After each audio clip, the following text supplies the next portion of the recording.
नमस्कार, मैं रवि शाह आपका स्वागत करता हूँ स्कूल फॉर अकाउंटेंट्स में। अगर आप हमारे चैनल पे फर्स्ट टाइम विजिट कर रहे हैं तो हमारे चैनल को सब्सक्राइब करना ना भूलें, बेल आइकन को प्रेस करना ना भूलें, जिससे कि हमारी वीडियो की नोटिफिकेशन आप तक पहुँच जाए। तो आज की हमारी क्लास है accounting procedure rule of debit and credit part 2। Part first में हमने देखा था अकाउंट्स क्या होता है, अकाउंट्स का फॉर्मेट डिस्कस किया था विद एग्जांपल, और क्लासिफिकेशन ऑफ अकाउंट्स में हमने ट्रेडिशनल अप्रोच को डिस्कस किया था इन डिटेल। आज हम ट्रांजैक्शन को ट्रेडिशनल अप्रोच के थ्रू रिकॉर्ड करना सीखेंगे विथ एग्जांपल। लेकिन एग्जाम्पल को डिस्कस करने से पहले मैं आप लोगों को ट्रेडिशनल अप्रोच का एक रिव्यू दे देता हूं, जिससे कि आप लोगों को एग्जाम्पल समझने में आसानी हो। क्लासिफिकेशन ऑफ अकाउंट्स को दो भागों में बांटा गया है। पहला है ट्रेडिशनल अप्रोच और दूसरा है मॉडर्न अप्रोच। ट्रेडिशनल अप्रोच को दो भागों में बांटा गया है। पहला है पर्सनल अकाउंट और दूसरा है personal account, impersonal account. Personal account क्या होता है? पर्सनल अकाउंट का मतलब होता है वो अकाउंट जो किसी पर्सन को रिलेट करते हैं, जैसे debtor, creditor, firm, organisation, capital, drawing. अब आप लोग कहेंगे कैपिटल और ड्राइंग होता क्या है? हम अपनी बुक्स में कभी अपना नाम नहीं लिखते, इसलिए प्रोप्राइटर अगर पैसा फर्म में लेकर आता है तो उसे कैपिटल कहते हैं, और प्रोप्राइटर अगर फर्म से पैसा विड्रॉ कर लेता है तो उसे ड्राइंग कहते हैं। अब पर्सनल अकाउंट को फर्दर तीन पार्ट्स में डिवाइड किया हुआ है। पहला है natural personal account. Natural personal account का मतलब होता है person related to human beings. Human beings को हम नेचुरल पर्सनल अकाउंट्स कहते हैं। जैसे इसका एग्जांपल देखेंगे, Ram's account, Ravi's account, capital, drawing, etcetera, ये इसके एग्जाम्पल हैं। आर्टिफिशियल पर्सनल अकाउंट क्या होता है? आर्टिफिशियल पर्सनल अकाउंट वो होता है जिसे बनाया गया होता है, जैसे company, organisation, institution, etcetera. Representative personal account क्या होता है? रिप्रेजेंटेटिव पर्सनल अकाउंट वो अकाउंट होता है जो किसी को रिप्रेजेंट करता है, जैसे आउटस्टैंडिंग रेंट। आउटस्टैंडिंग रेंट का मतलब ये होता है कि रेंट पे करना है हमें लैंडलॉर्ड को, ये हमारा पर्सनल अकाउंट होता है। अब बात करते हैं इम्पर्सनल अकाउंट्स की। इम्पर्सनल अकाउंट्स क्या होता है? इम्पर्सनल अकाउंट्स वो होता है जो पर्सनल में कवर नहीं होते हैं, या जो पर्सनल अकाउंट नहीं होते हैं उन्हें हम इम्पर्सनल अकाउंट कहते हैं। इनके एग्जाम्पल क्या है? Cash, bank, machinery, fixed assets, etcetera. Impersonal accounts को दो भागों में डिवाइड किया हुआ है। पहला है रियल और दूसरा है नॉमिनल। रियल अकाउंट क्या होता है? रियल अकाउंट होता है tangible intangible assets of the firm. Tangible assets क्या होता है? टेंजिबल एसेट्स वो होता है जिन्हें हम छू सकते हैं, देख सकते हैं। इनटेंजिबल एसेट्स क्या होता है? जिन्हें हम छू नहीं सकते, देख नहीं सकते। टेंजिबल एसेट्स के एग्जाम्पल कौन कौन से होते हैं? एग्जाम्पल होते हैं मशीनरी, फर्नीचर, ये हमारे क्या है? ये टेंजिबल है। कैश, ये टेंजिबल है। अब इनटेंजिबल के एग्जाम्पल कौन से होते हैं? वो होते हैं गुडविल, पेटेंट, ट्रेडमार्क। इन्हें हम देख नहीं सकते, छू नहीं सकते, लेकिन ये एग्जिस्ट करते हैं। नॉमिनल अकाउंट्स क्या होते हैं? नॉमिनल अकाउंट्स हमारे वो अकाउंट्स होते हैं जो एक्सपेंस और इनकम नेचर के होते हैं। ये हमारे सारे नॉमिनल अकाउंट्स के होते हैं। हमने ट्रेडिशनल अप्रोच को समझ लिया है। अब ट्रांजैक्शन में हम कब अकाउंट्स को डेबिट करेंगे और कब हम अकाउंट्स को क्रेडिट करेंगे, अब हम इसको समझेंगे 3 गोल्डन रूल के थ्रू। 3 गोल्डन रूल क्या कहता है? 3 गोल्डन रूल कहता है अगर कोई रिसीवर है तो उसे क्या करेंगे हम? डेबिट करेंगे। और अगर कोई गिवर है तो उसे क्या करेंगे हम, उसे हम क्रेडिट करेंगे। रिसीवर और गिवर पर्सनल अकाउंट नेचर के होते हैं। अब अगर कोई चीज़, कोई फिक्स्ड एसेट्स या कैश या कुछ भी हमारे फर्म में आता है, कम्स इन, तो उसे डेबिट करेंगे, और अगर हमारी फर्म से कोई चीज़ जा रही है तो उसे क्रेडिट करेंगे। अगर हमारे फर्म में कोई भी चीज़ आती है या जा रही है तो वो रियल अकाउंट नेचर का होता है। और अगर कोई भी एक्सपेंस या लॉस है तो उसे हम डेबिट करेंगे, और कोई भी इनकम या गेन्स है तो हम उसे क्रेडिट करेंगे। इनकम और एक्सपेंस ये नॉमिनल नेचर के होते हैं हमारे। तो 3 गोल्डन रूल हमारा ये कहता है। अब अगर आप इसी चीज़ को ब्रीफ में समझना चाहते हैं तो आप हमारा accounting procedure rule of debit and credit part first को देखें। इसमें हमने इन सारी चीज़ों को डिटेल में विथ एग्जांपल समझाया हुआ है।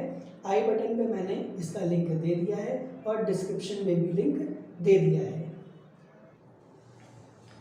आइए अब हम समझ लेते हैं ट्रेडिशनल अप्रोच के थ्रू हम कैसे ट्रांजैक्शन को रिकॉर्ड करेंगे। तो चलिए समझते हैं। जैसा आप देख रहे हैं ये मैंने फॉर्मेट बना लिया है। अब मैं आपको वन बाय वन ये फॉर्मेट समझाता हूँ। सबसे पहले आपको ऊपर लिखना है एनालिसिस ऑफ ट्रांजैक्शन। ट्रांजैक्शन को हम एनालाइज कर रहे हैं। तो पहला कॉलम जो है हमारा वो सीरियल नंबर का है। इसमें हम सीरियल नंबर डाल देंगे जिससे कि पता चल जाए हमने कितने ट्रांजैक्शन रिकॉर्ड किए हैं। सेकंड हमारा पर्टिकुलर। पर्टिकुलर में क्या होता है, पर्टिकुलर में हम ट्रांजैक्शन का एक नोट्स डाल देते हैं, शॉर्ट समरी लिखते हैं, जिससे कि हमें पता चल जाता है कि हमने कौन से ट्रांजैक्शन को रिकॉर्ड किया हुआ है। थर्ड हमारा है अकाउंट्स इन्वॉल्व। इसका मतलब होता है कि किसी भी ट्रांजैक्शन में कौन कौन से अकाउंट्स इन्वॉल्व हैं। नेचर का मतलब है कि जो अकाउंट्स इन्वॉल्व है वो किस नेचर के हैं, पर्सनल नेचर के हैं, रियल नेचर के हैं या नॉमिनल नेचर के हैं। अगला आता है डेबिट। अब जो अकाउंट्स इन्वॉल्व हैं वो डेबिट होंगे या क्रेडिट, और अगर डेबिट होता है तो डेबिट वाले कॉलम में अमाउंट लिखेंगे, और अगर क्रेडिट होता है तो क्रेडिट वाले में अमाउंट लिखेंगे। और लास्ट हमारा है कॉलम रीज़न का, कि हमने उस अकाउंट पर्टिकुलर अकाउंट्स को हमने डेबिट क्यों किया या क्रेडिट क्यों किया। और टॉप पे लिखा हुआ है अमाउंट इन रुपीज़। इसका मतलब है कि जो भी हम फिगर यूज़ कर रहे हैं, अमाउंट लिख रहे हैं, वो किस में है, रुपीज़ में है, थाउजेंड में है, लैक्स में है। जैसे भी क्वेश्चन की डिमांड्स होगी आप ऊपर वैसे लिखेंगे ताकि पता चल जाए कि आपने जो नंबर लिखे हैं वो किस में है, थाउजेंड में, रुपीज़ में या फिर लैक्स में। तो हमारा पहला पॉइंट है Mohan started business with 5 lakh. 5 lakh रुपए से मोहन ने बिजनेस स्टार्ट किया है। तो अब इसमें हम देख लेते हैं कि अकाउंट कौन कौन से इन्वॉल्व हैं। तो मोहन जब बिजनेस स्टार्ट करेगा तो बिजनेस में कैश लेके आएगा। तो पहला हमारा कैश अकाउंट इन्वॉल्व है, और दूसरा मोहन ने पैसे फर्म को दिए हैं, बिजनेस में दिए हैं, तो मोहन का नाम आएगा। बट यहाँ पे मोहन प्रोप्राइटर है और कभी भी अपनी बुक्स में अपना नाम नहीं लिखते, तो इस वजह से मोहन के नाम की जगह हम कैपिटल वर्ड का यूज़ करेंगे।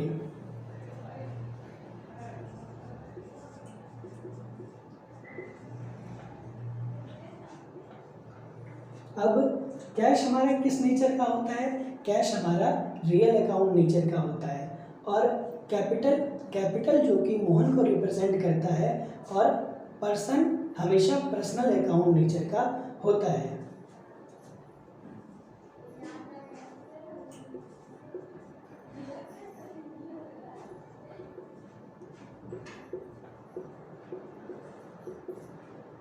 Personal account. रियल अकाउंट क्या कहता है कि रियल अकाउंट का जो रूल है वो कहता है कि व्हाट्स कम इन, जो हमारी फर्म में आया है उसे क्या करेंगे, डेबिट करेंगे। तो यहाँ पे कैश हमारे बिजनेस में आया है तो हम डेबिट करेंगे 5 लाख रुपए से। और रीजन में मेंशन करेंगे कम्स इन। और पर्सनल अकाउंट का रूल है कि रिसीवर को हमेशा डेबिट करते हैं और गिवर को हमेशा क्रेडिट करते हैं। तो यहाँ पे मोहन का है क्रेडिट, गिवर है तो यहाँ पे क्रेडिट करेंगे और यहाँ पे रीजन में लिखेंगे गिवर। अब पहला पॉइंट था हमारा कि अगर प्रोप्राइटर फर्म में पैसा लेके आता है तो उसका क्या ट्रीटमेंट होगा। अब सेकंड पॉइंट होता है हमारा कि अगर प्रोप्राइटर बिजनेस से अपना पैसा विड्रॉ कर लेता है पर्सनल यूज के लिए तो उसमें क्या ट्रीटमेंट होगा। तो मोहन यहाँ पे क्या है, मोहन यहाँ पे क्या है, रिसीवर है, तो मोहन का नाम नहीं लिखेंगे बट यहाँ पे ड्राइंग का नाम लिखेंगे।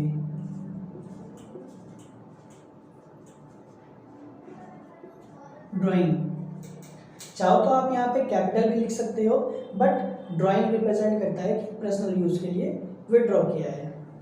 और सेकंड थिंग, मोहन यहाँ से कैश लेके गया है अपने बिजनेस से तो यहाँ पे कैश लिखेंगे। ड्राइंग हमारा पर्सनल नेचर का है क्योंकि ये मोहन को रिप्रेजेंट करता है और कैश हमारा रियल नेचर का है। रिसीवर, मोहन यहाँ पे क्या है, कैश रिसीव कर रहा है तो रिसीवर है। और पर्सनल अकाउंट कहता है अगर कोई रिसीवर होता है तो हम उसे क्या करते हैं, डेबिट करते हैं। और मोहन यहाँ पे 1 लाख रुपए विड्रॉ करके गया है तो यहाँ पे 1 लाख रुपए से हम डेबिट कर देंगे। और रियल अकाउंट का रूल कहता है कि जो भी फर्म से जाता है, गोज आउट, उसे क्या करेंगे, क्रेडिट करेंगे। कैश यहाँ से क्या गया है, ये कैश मोहन लेकर गया है यानी बिजनेस से कैश कम हो गया है तो हम इसे यहाँ पे क्रेडिट कर देंगे और रीजन में लिख देंगे गोज आउट। अब हमारा तीसरा पॉइंट है कि गुड्स परचेज फॉर कैश 50,000, 50,000 रुपये की मोहन ने परचेज करी है। तो अब इसकी ट्रीटमेंट कैसे होगी, हम हमेशा गुड्स की जगह सेल और परचेज वर्ड का यूज़ करेंगे क्योंकि गुड्स का नाम कभी भी अकाउंट्स में नहीं लिखते, उसकी जगह सेल परचेज यूज़ करते हैं। अब बात आती है कि गुड्स क्या है। गुड्स वो होता है जो हम अपने बिजनेस में जिसका ट्रेडिंग करते हैं, सेल परचेज करते हैं। तो वो कुछ भी हो सकता है, वो आपके बिजनेस के ऊपर है कि आपने किस बिजनेस का, किस चीज़ का आप बिजनेस कर रहे हैं। तो यहाँ पे पहला होगा हमारा परचेज।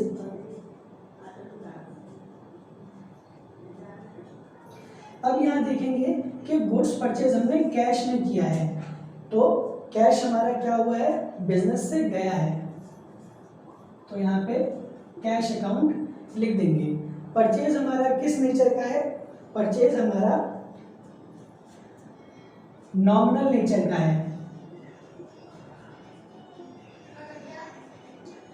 नॉमिनल नेचर का क्यों है, क्योंकि परचेज करने से परचेज हमारा एक्सपेंस है तो इसलिए ये नॉमिनल नेचर का है। और कैश हमारा रियल नेचर का है।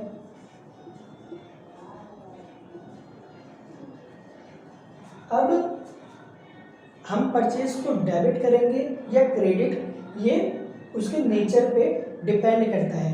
परचेज हमारा क्या है, एक्सपेंस नेचर का, और नॉमिनल अकाउंट का रूल कहता है कि ऑल एक्सपेंसेस आर डेबिटेड। तो 50,000 रुपये से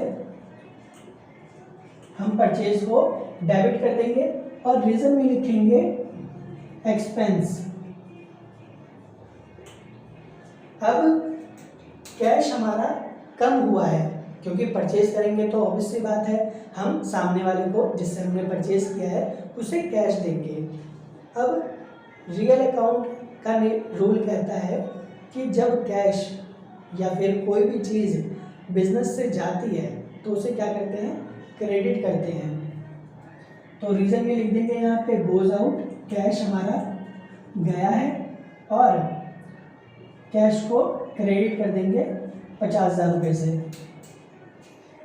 अब हमारा नेक्स्ट पॉइंट है goods purchase of 50,000 from Ashok on credit. हमने अशोक से कहा कि हम आपसे गुड्स परचेज कर लेते हैं बट उसकी पेमेंट अभी नहीं करेंगे, बाद में करेंगे। तो ये क्या हो गया, गुड्स परचेज किया हमने ऑन क्रेडिट बेसिस। तो इसमें क्या होगा, सेम एज इट इज जो हमने ऊपर किया है वही होगा, बस कैश की जगह पे यहाँ पे अशोक आ जाएगा। अशोक इसलिए आ जाएगा क्योंकि अशोक से हमने परचेज किया है और अशोक किस नेचर का है, अशोक हमारा पर्सनल अकाउंट नेचर का है, क्योंकि पर्सनल अकाउंट पर्सन को रिप्रेजेंट करता है। और परचेज हमारा नॉमिनल नेचर का है क्योंकि ये हमारा एक्सपेंस है।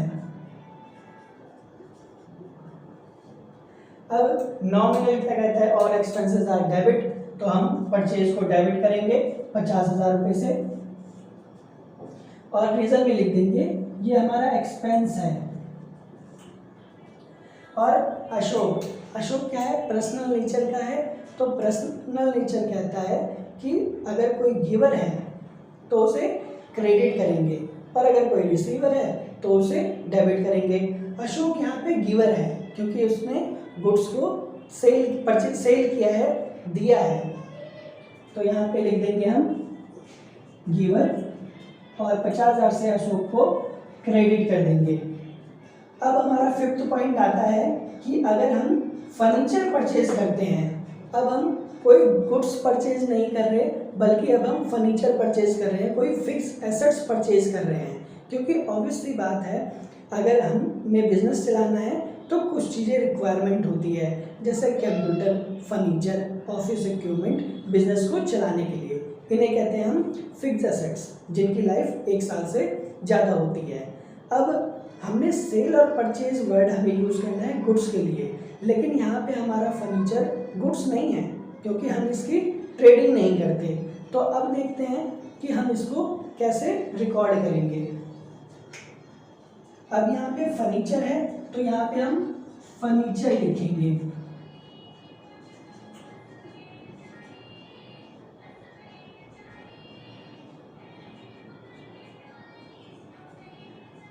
Furniture account. अब हमें यहाँ पे कहीं नहीं बताया हुआ कि फर्नीचर कैश में परचेज किया है या क्रेडिट में परचेज किया है। अगर हमें ट्रांजैक्शन में कहीं पे भी कैश का जिक्र नहीं होता और किसी पर्सन का भी जिक्र नहीं होता या ये नहीं बताया जाता कि हमने क्रेडिट में परचेज किया है या कैश में, तो हम हमेशा एज्यूम करेंगे कि हमने कैश में परचेज किया है।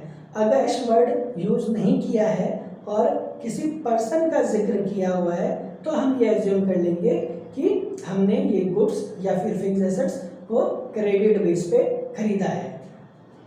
तो हम यहाँ एज्यूम करेंगे कि हमने कैश में फर्नीचर को खरीदा है, तो यहाँ पे हम कैश अकाउंट लिखेंगे। फर्नीचर हमारा क्या है, फर्नीचर हमारा रियल अकाउंट नेचर का है और कैश भी हमारा रियल अकाउंट नेचर का है। फर्नीचर रियल अकाउंट नेचर का कैसे हुआ, फर्नीचर आपको याद होगा कि रियल अकाउंट नेचर कहता है tangible intangible assets of the firm. Furniture हमारा क्या है, टेंजिबल एसेट्स। तो रियल नेचर का रूल कहता है जो फर्म में आएगी उसे डेबिट करेंगे और जो फर्म से चली जाएगी उसे क्रेडिट करेंगे। तो फर्नीचर बिजनेस में आया है तो इसे डेबिट करेंगे 1 लाख रुपए से और रीजन में लिख देंगे कम्स इन। और कैश बिजनेस से गया है तो हम यहां लिख देंगे गोज आउट और कैश को हम 1 लाख रुपए से क्रेडिट कर देंगे।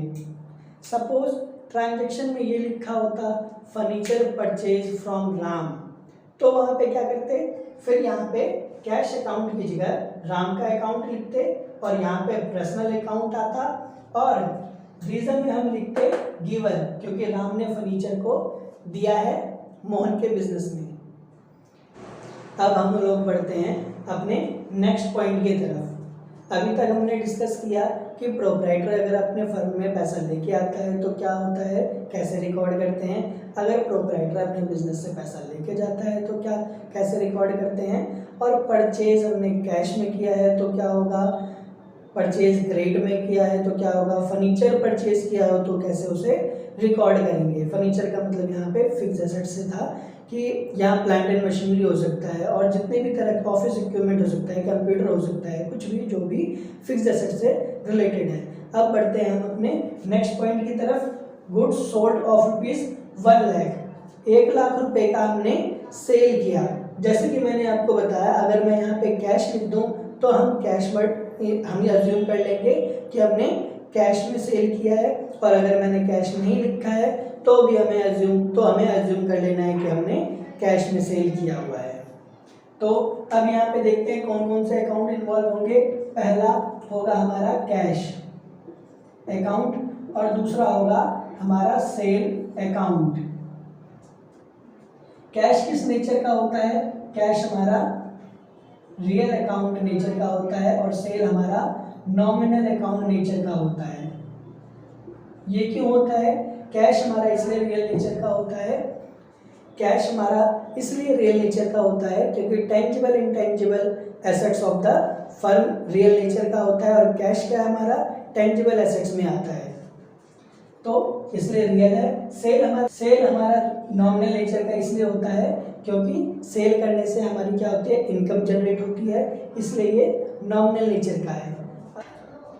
रियल नेचर का रूल क्या कहता है, रियल नेचर का रूल कहता है कि व्हाट्स कम इन डेबिट करेंगे और व्हाट्स गोज आउट को क्रेडिट करेंगे। और कैश हमारा क्या है, इस बिजनेस में कैश हमें रिसीव हुआ है, आया है बिजनेस में, तो हम इसे डेबिट करेंगे 1 लाख रुपीज से और रीजन में लिख देंगे कम्स इन। और सेल हमारा क्या है, नॉमिनल नेचर का है और नॉमिनल नेचर क्या आता है, ऑल एक्सपेंसेस आर डेबिट और इनकम आर क्रेडिट, तो हम इसे क्रेडिट करेंगे और रीजन में लिख देंगे इनकम और क्रेडिट करेंगे हम इसे 1 लाख रुपीज से। अब हमारा नेक्स्ट पॉइंट है good sold to Ram of ₹1 lakh, यानी हमने राम को गुड सोल्ड किया है 1 लाख रुपीज से। यहाँ कैश का जिक्र नहीं है, इसका मतलब हमने राम को क्रेडिट बेसिस पे सेल किया है। तो अब हम इसमें अकाउंट्स कौन कौन से इन्वॉल्व हैं, अब यहाँ पे आएगा कैश की जगह राम अकाउंट। हमेशा जब भी आप किसी पर्सन का अकाउंट्स लिखें ना तो यहाँ पे एस्ट्रोफी एस लगाएं और यहाँ पे स्मॉल में एस लिखें। क्यों, क्योंकि ये डिनोट करता है कि ये राम्स का अकाउंट है, इसलिए राम्स अकाउंट लिखते हैं हम। और नीचे लिखेंगे हम यहाँ पे सेल हमारा नॉमिनल नेचर का है, जैसे कि बात हो गई है हमारी, और राम हमारा पर्सनल अकाउंट का होता है। और पर्सनल अकाउंट क्या कहता है, रिसीवर को डेबिट करना है और गिवर को क्रेडिट करना है। राम यहाँ क्या है, रिसीवर है क्योंकि इसने गुड्स को रिसीव किया है, तो रीजन में यहाँ लिख देंगे रिसीवर और हम इसे 1 लाख रुपए से डेबिट कर देंगे। और सेल को हम लिख देंगे यहाँ पे रीजन में इनकम और सेल को हम 1 लाख रुपए से क्रेडिट कर देंगे। अब नेक्स्ट पॉइंट है हमारा फर्नीचर सोल्ड ऑफ ₹5,000। 5,000 रुपये में हमने कोई फर्नीचर सेल किया है, तो उसको कैसे रिकॉर्ड करेंगे, उसको करेंगे कैश अकाउंट और फर्नीचर अकाउंट, ये 2 अकाउंट इसमें इन्वॉल्व है। तो कैश हमारा किस नेचर का होता है, रियल नेचर का, और फर्नीचर भी हमारा क्या है, रियल अकाउंट नेचर का है, क्योंकि फर्नीचर हमारा टेंजिबल एसेट्स है और कैश भी हमारा टेंजिबल एसेट्स है। और रियल कहता है all tangible and intangible assets are real account. तो रियल अकाउंट क्या कहता है, जो फर्म में आया है उसे डेबिट करो और जो फर्म से गया है उसे क्रेडिट करो। कैश क्या आया है, कैश हमारे बिजनेस में आया है, तो कैश को क्या करेंगे हम, डेबिट करेंगे 5000 रुपीज से। और फर्नीचर गया है, गोज आउट, तो हम फर्नीचर को 5000 रुपीज से क्रेडिट कर देंगे। अब हमारा आता है नेक्स्ट पॉइंट, वेजेस का। वेजेस क्या होता है, वेजेस होता है जो हम किसी को काम करने के बदले पेमेंट देते हैं। अगर हम मैन्युफैक्चरिंग डिपार्टमेंट में किसी लेबर को पेमेंट कर रहे हैं तो उसे वेजेस कहते हैं, और किसी अगर एडमिन डिपार्टमेंट वाले को अगर हम पेमेंट कर रहे हैं तो उसे सैलरी कहते हैं। अब बात आती है यहाँ पे वेजेस पेड ऑफ 20,000, हमने किसी को 20,000 रुपये पेमेंट किया है, तो उसका क्या होगा, यहाँ पे वेजेस अकाउंट आएगा और यहाँ पे कैश अकाउंट आ जाएगा, क्योंकि हमने कैश पे किया है।